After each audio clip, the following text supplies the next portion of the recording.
కూడా దేవుని యొక్క కృపను బట్టి 4వ మాసంలో ఈ ఏప్రిల్ మాసంలో వచ్చిన మనకి దేవుడు తన వాగ్దాన పూర్వకంగా మనం నడిపించలాగా ఎంతో ఆసక్తితో వచ్చున్నాం.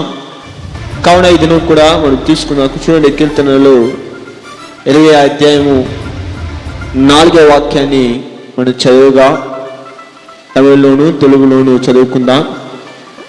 20వ కీర్తన, నీ కోరికను సిద్ధింపచేసి నీ ఆలోచన యావత్తు సఫలపరచునుగాక. ఆమేన్, హల్లెలూయా. తమిళ్ కూడా చదవనుమా. அவர் உமது மன விருப்பத்தின்படி உமக்கு தந்தரிலே உமது ఆలోచనలు ఎల్లాం నెరవేర్చువారాగా. హల్లెలూయా.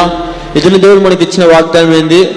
మన యొక్క ఆశ, మన యొక్క హృదయంలో ఏదైతే మనం తలస్తున్నామో కోరికలు ఆయన ఏం చేయబోతున్నాడంట? సిద్ధింప చేయబోతున్నాడు, నెరవేర్చబోతున్నాడు. హల్లెలూయా.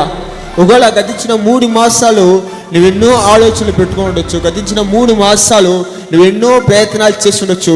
గతించిన 3 మాసాలు అనేక రీతిగా నువ్వు దేనికో వెయిట్ చేస్తున్నావేమో.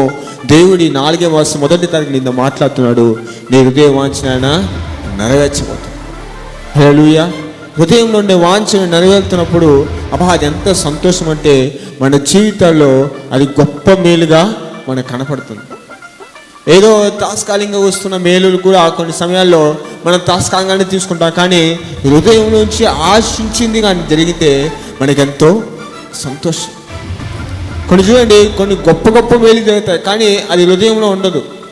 అది జరిగిందిలే అనుకుంటాం. కానీ హృదయంలో ఉంచుకొని దాచుకొని ప్రయాసపడి అది దొరికింది అనుకోండి, ఎట్లుండద్ది మనకి.